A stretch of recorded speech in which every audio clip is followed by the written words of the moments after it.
histoire de contextualiser un petit peu le sujet, hein, je vous montre une carte du Liban simplement pour rappeler quand même les frontières partagées avec les deux autres pays, hein, la Syrie et au sud du Liban, Israël, avec le drapeau libanais qui représente le drapeau symbolique du Liban, hein, le cèdre. Et un petit point, un petit focus là sur les religions, parce que l'État reconnaît officiellement 18 religions, et alors ce qu'on trouve un petit peu dans les études menées sur le sujet, il n'y a pas eu de recensement depuis 1932, donc sauf erreur de ma part en tout cas. Donc les statistiques sont difficiles. Voilà ce que l'on peut dire maintenant, c'est que la population est composée de 54% de musulmans, 40% de chrétiens, 5% de druzes et 1% d'autres religions. Excusez-moi, je vais aller un petit peu vite sur ces parties-là. On parle de pluriconfessionnalisme au Liban. C'est un système politique qui est fondé sur la répartition du pouvoir, une répartition qui est proportionnelle au poids de chaque communauté religieuse. Par exemple, pour vous donner un exemple de ce pluriconfessionnalisme au jour le jour au Liban, il est inscrit dans la Constitution. Par exemple, le président est chrétien maronite, le Premier ministre est musulman sunnite, le président de l'Assemblée nationale est musulman chiite, le vice-premier ministre et le porte-parole du gouvernement sont chrétiens orthodoxes. L'Assemblée nationale comporte 128 sièges qui sont répartis entre chrétiens et musulmans. Donc c'est une cohabitation de ces différentes religions, différentes confessions que les Libanais connaissent tous les jours et que l'on voit aussi, par exemple, pour prendre un autre exemple, dans les médias, avec une identité religieuse dans les chaînes de télévision, par exemple. Alors les confessions, là aussi je vais résumer pour vous montrer la richesse au Liban. Parmi les chrétiens, on compte les maronites, les grecs orthodoxes, les melkites, les catholiques romains, etc. Parmi les musulmans, les communautés chiites, sunnites, etc. La communauté druze et la communauté juive, qui est peu importante au Liban, d'après ce que l'on peut relever. Voilà, alors, avant de commencer, puisque nous nous sommes intéressés aux posts, aux images, aux messages de paix, interreligieux dans les réseaux sociaux, sur Facebook en particulier. Je vais commencer par une illustration et je terminerai par une illustration parce que ce sont des messages qui sont particulièrement forts et ils sont diffusés essentiellement par les jeunes. Alors on verra ce qu'on appelle les jeunes après. Cette première illustration est assez forte.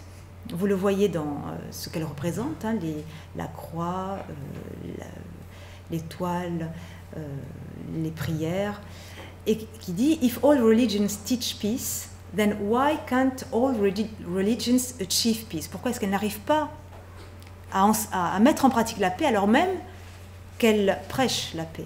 Et en fait, c'est toute cette tension, toutes ces oppositions que l'on va voir entre les volontés, ce que veulent les jeunes et ce qu'ils vivent. Ou bien encore, avant de devenir un musulman, un chrétien, un sikh ou un hindou, commençons avant tout par devenir humains. Et c'est ce message qui va être porté par les jeunes, c'est-à-dire finalement, avant même de mettre en avant son identité religieuse, revenons aux fondamentaux, hein, à notre humanité, et donc à notre statut d'humain. Alors, la question c'est, avec les nouvelles technologies de l'information et de la communication, les messages permettent de nouvelles pratiques culturelles et cultuelles. La question que nous nous sommes posée, c'est peut-on pour autant parler de nouvelles formes de dialogue interreligieux à travers les réseaux sociaux? Alors pour ce faire, nous avons, alors je passerai rapidement, je l'ai annoncé, sur l'aspect méthodologie. On a effectué un état de l'art, qui se veut succinct, donc bien sûr discutable, mais enfin nous avons pris ce parti. Et en sciences humaines, on a relevé les revues, les groupes, les colloques qui portent cette thématique. Alors le groupe de recherche, je l'ai cité tout à l'heure, celui que l'on voit de plus en plus, c'est l'ORC-IARSIC sur le plan international. L'Association internationale d'études et de recherche en information communication, et puis j'en passe, et j'en oublie certainement.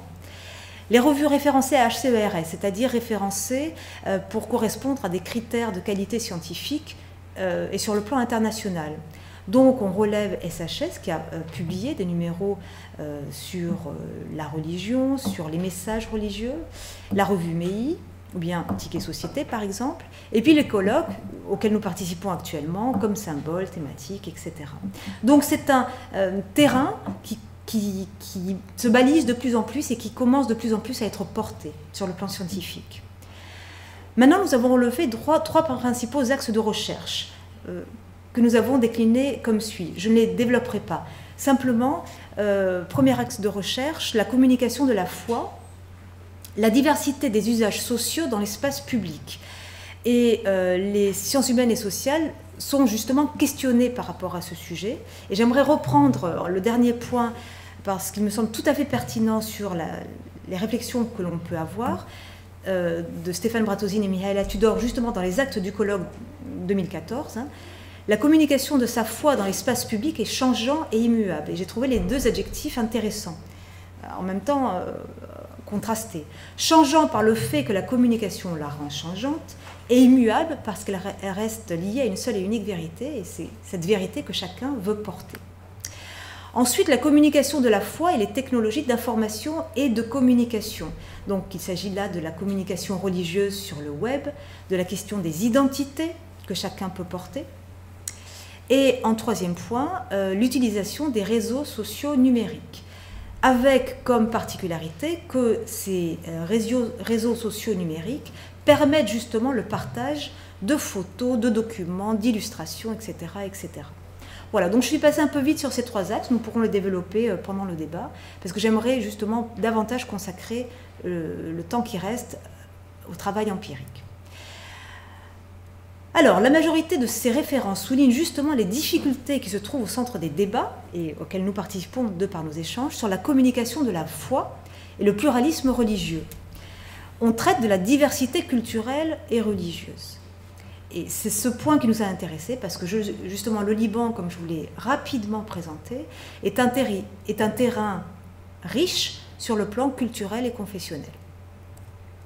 Alors, sur le plan méthodologique, nous avons travaillé sur un corpus de 80 environ posts sur le mur du compte de Facebook de Nour, Farah Haddad, depuis 2010. A été relevé le nombre de fois où le message a été partagé, aimé. Je n'en ferai pas part le reste du temps, on pourra y revenir aussi. Mais surtout, et ça j'en parlerai, à quel moment ces messages apparaissent. Et on verra que ce sont des étapes structurantes sociopolitiques qui sont liées au contexte géopolitique au Liban et qui vont permettre de comprendre aussi les posts. Voilà, alors quand les jeunes veulent la paix, de quels jeunes s'agit-il et quel type de paix préconise-t-il? Alors pour les jeunes, nous nous sommes appuyés sur la définition de Monique Dagneau, qui est sociologue des médias, et qui caractérise les jeunes comme la génération Y, c'est-à-dire celle qui est née avec le numérique, c'est-à-dire à peu près âgés de 15 à 30 ans, et qui ont baigné dans l'ère de l'Internet. J'ai repris le commentaire de Beniche, disant que la lettre Y, parce que je la trouvais intéressante, se prononce Y. Pourquoi? Pour traduire les interrogations sur ces jeunes qui sont en rupture avec leurs aînés. Et sur Facebook, on voit effectivement cette exaspération et ces jeunes qui envahissent de leurs messages, sur les réseaux sociaux, les messages de paix.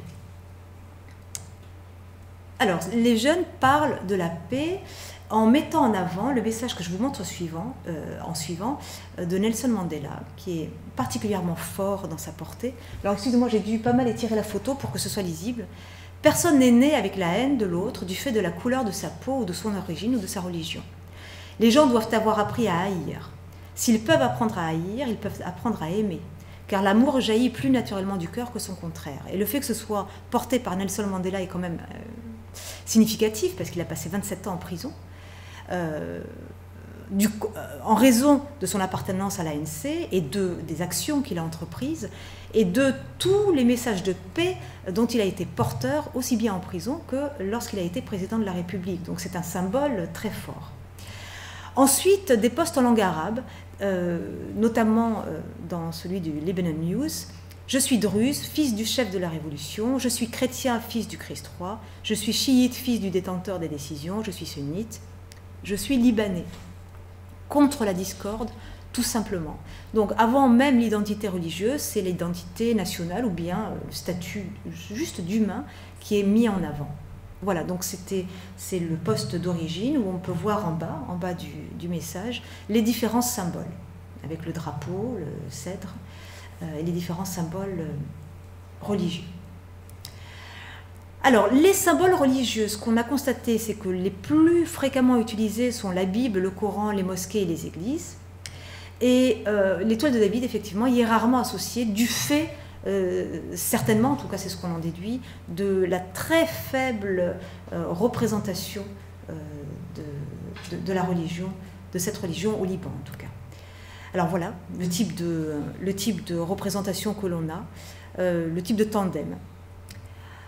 Nous en avons une autre qui est incarnée cette fois, donc la première à gauche, I'm Muslim and I love Christians.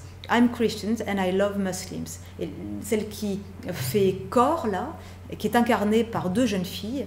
Alors vous voyez, hein, qui sont typiques, enfin que l'on peut typiquement rattacher à une religion, avec le livre qu'elles tiennent dans les mains, leur tenue vestimentaire et puis tout ce qui participe à la symbiose, hein, à la paix. La lumière est belle, il fait beau, c'est dans la nature, on devine derrière un paysage, un beau paysage. Voilà. Alors, les symboles religieux sont souvent agencés avec le mot coexiste ou bien coexistence en français. Et il y a des jeux comme ça, des mises en page qui permettent de le montrer dans les posts.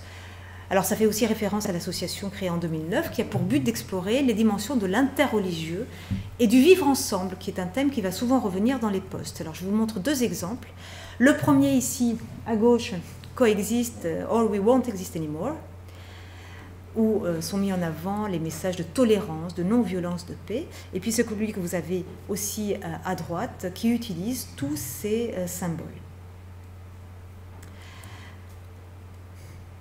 La partie qui était intéressante, c'était de voir l'apparition de posts, mais dans un contexte politique cette fois. Alors je prends exemple, je vais passer sur celui-ci, je prends exemple sur ce qui a structuré l'histoire du Liban sur le plan politique, avec par exemple la manifestation du 14 mars 2005, qui a permis, la manifestation du 14 mars 2005 mettait en avant la commémoration, enfin l'occasion de commémorer la cohésion intercommunautaire extraordinaire pour tout ce qui est vivre ensemble et cohésion. Voilà, alors vous en avez un ici, alors plutôt, pardon, je me suis trompée de poste. Voilà, donc là c'est par rapport à la Syrie. Et on voit des jeunes, hein, ce sont essentiellement des jeunes que l'on voit.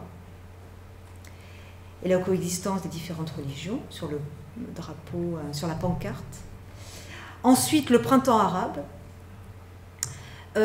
où là les postes ont manifesté la solidarité interreligieuse dans les slogans, par des Libanais donc, qui sont, comme vous le savez, en raison de la guerre et de toutes les tensions religieuses, particulièrement sensibles à ces questions de vivre ensemble et qui ont réagi suite au printemps arabe. Donc, un exemple ici, je suis berbère, je suis punique, je suis romain, etc.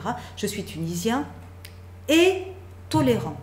Et là, c'est plutôt la notion de tolérance qui va être mise en avant depuis 4000 ans. Voilà des exemples. Alors, deux que je trouve très fortes sur le plan symbolique, ce sont, c'est à droite, ce sont les chrétiens qui encerclent des musulmans pour qu'ils puissent prier en paix durant la révolution égyptienne. Ou bien, celle qui se trouve dessous, ce sont des musulmans qui protègent des chrétiens en Égypte pendant la messe.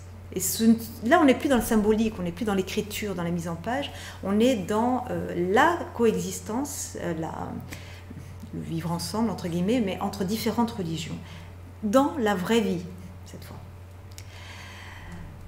La révolution syrienne en 2011 a aussi suscité beaucoup de réactions sur la coexistence et le vivre ensemble, avec par exemple Take Care Syria, ici. Je suis toujours en état. Oui. Bon, il ne reste plus beaucoup de temps. D'accord, j'arrive. Pour conclure, alors j'ai terminé sur 2 diapos. La première, c'est une phrase du pape François, et la deuxième, c'est une illustration, comme je vous l'avais annoncé, qui sont aussi très symboliques, très fortes, en tout cas dans le travail que nous vous présentons. Alors c'est le pape François qui a dit ça le 8 mai 2016, lors de la 50e journée mondiale des communications. C'est un peu long, je suis désolée, mais je vais le lire, parce qu'elle est importante. La communication a le pouvoir de créer des ponts, de favoriser la rencontre et l'inclusion, enrichissant ainsi la société. Comme il est beau de voir des personnes engagées à choisir avec soin des paroles et des gestes pour dépasser les incompréhensions, guérir la mémoire blessée et construire la paix et l'harmonie. Les paroles peuvent jeter des ponts entre les personnes, les familles, les groupes sociaux, les peuples, que ce soit dans le domaine physique ou dans le domaine numérique. Que les paroles et les actions soient donc telles qu'elles nous aident à sortir des cercles vicieux, des condamnations et des vengeances qui continuent à piéger les individus et les nations et qui conduisent à s'exprimer avec des messages de haine. Voilà. Et pour terminer, une que je trouve très jolie, c'est celle-ci, et je trouve qu'elle va bien symboliser ce que nous voulons dire. Moi, j'ai 1433 ans, moi 2012 ans, et moi 5772 ans. À nos âges, on pourrait peut-être arrêter de se disputer. Voilà. Je vous remercie, j'espère avoir été claire. Merci.